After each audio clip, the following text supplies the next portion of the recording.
मौलाना तारक जमील साहब ने शदाई ड्रामे के कुत्तिया कुत्तिया कर दी है, यानी कि लापा के हाथ पकड़ा दी है और साफ साफ कह दिया है कि खुदा का वास्ता बेहयाई बेशर्मी बंद करो। तो इंसान के अंदर शर्म और हया भी होती है।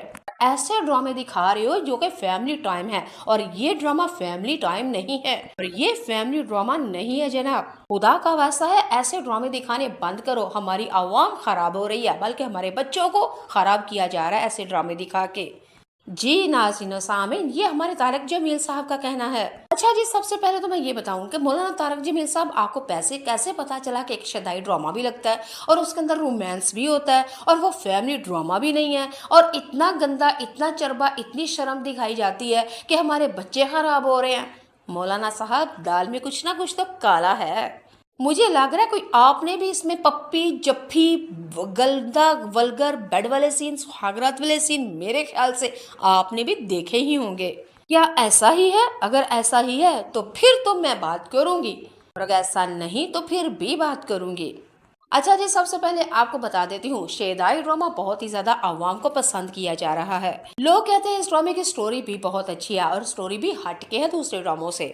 और इस ड्रामे की कामयाबी ये है कि ये ड्रामा हुक करता है, यानी कि इतना ट्विस्ट पे ट्विस्ट लेके आ रहा है। लोग सोचते हैं और होता कुछ है, और यही वजह है कि कामयाब ड्रामे के लिए लोग सोचते हैं कि अगली एपिसोड में आखिर क्या होगा, और जो लोगों ने सोचा होता वो नहीं होता बल्कि कुछ और ही होता है, और है लोग शशोपन में पड़ जाते हैं, यानी कि हैरान परेशान हो जाते हैं, क्या ऐसा भी हो सकता था। तो जी नाज़रीन सामीन, शेदाई ड्रामे में ऐसा ही होता है। अब बात कर लेते हैं मौलाना तारक जमील साहब, जो कि किसी तारुफ के मोहताज नहीं, पूरी दुनिया में उनका नाम है भाई, जाने पहचाने जाते हैं ये हमारे सेलिब्रिटी साहब। लोग बहुत ही ज्यादा इनकी इज्जत करते हैं, और ये जो बात कहते हैं लोग मानते भी हैं, यानी कि फॉलो करते हैं इनको। अच्छा जी, अब बात कर लेते हैं मौलाना तारक जमील साहब का शेदाई ड्रामे के साथ क्या ताल्लुक है। तो ताल्लुक है जनाब, उनका कहना है कि शेदाई ड्रामे के अंदर बेहयाई बेशर्मी बहुत ही ज्यादा दिखाई जा रही है और हमारी नस्ल को तबाह बर्बाद कर रही है। और इनका ये भी कहना है कि हर ड्रामा एक ही जैसा होता है। ये पप्पियाँ, ये जप्पियाँ, ये फैमिली टाइम के अंदर ये चीज़ें नहीं देखी जाती और नहीं दिखाई जाती, और बनाने वाले भी शर्म करें और देखने वाले भी शर्म करें। दोनों तरफ से शर्म होगी तो फिर ही इन चीज़ों का बाइकाट होगा, वगरना लोग देखते जाएंगे और बनाने वाले बनाते जाएंगे और नस्ल खराब होती जाएगी।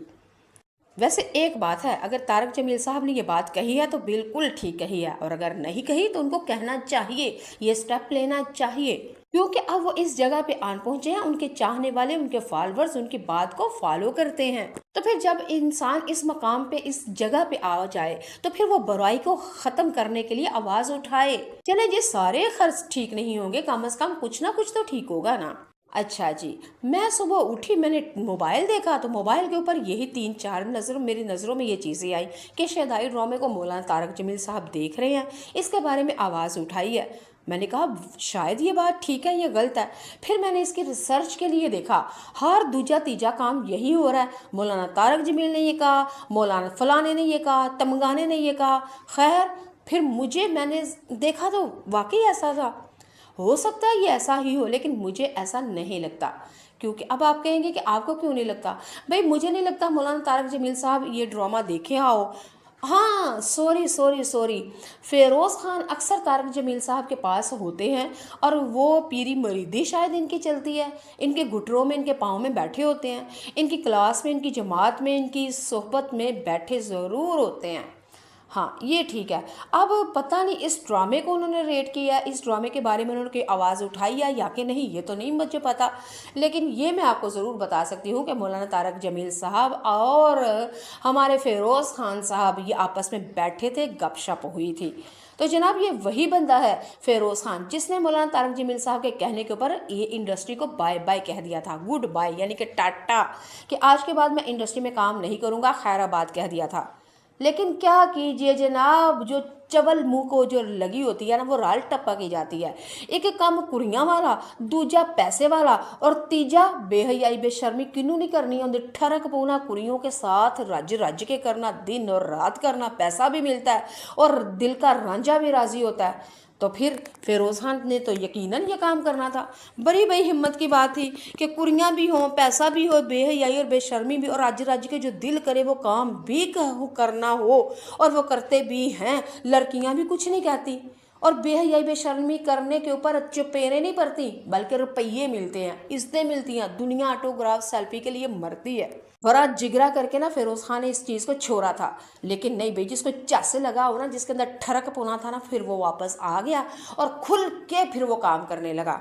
हाँ, अब मुझे याद आया कि फिरोज खान वाकई मौलाना तारक जमील साहब के पास बैठता था। इसने छोड़ भी दिया था, लेकिन अपनी वजह से आदतों से फिर वापस भी आ गया था। लेकिन मुझे नहीं लगता कि शदाई ड्रामे के बारे में मौलाना तारक जमील साहब ने सब कुछ कहा हो। अगर कहा है तो बहुत अच्छा कहा है। मेरा कहने का मकसद है कि हो सकता है ये बात झूठी है या सच्ची है, अल्लाह बेहतर जानते हैं। ठीक है जी, आपको शदाई ड्रामा कैसा लग रहा है? अगर अच्छा लग रहा है तो भी बताइए, बुरा लगता है तो भी बताइए। मेरी बातें आपको कितनी अच्छी लगती हैं कमेंट बॉक्स में आकर जनाब वो भी बताया करें। फिरोज खान ने जो फिल्म इंडस्ट्री, ये ड्रामा इंडस्ट्री छोड़ी थी, उसके ऊपर जो मैंने बातें की हैं, क्या वो आपको पसंद आई हैं, अच्छी लगी हैं कि आगे बुरी लगी हैं? भी कमेंट में बताएं। मौलाना तारक जमील साहब के बारे में भी कुछ तारुफ दिया मैंने अपने लफ्जों में, उसके बारे में आपकी क्या राय है वो भी बताइएगा। और शहदाई ड्रामे की कामयाबी के बारे में, या नहीं ठीक या ठीक है, इसकी कहानी अच्छी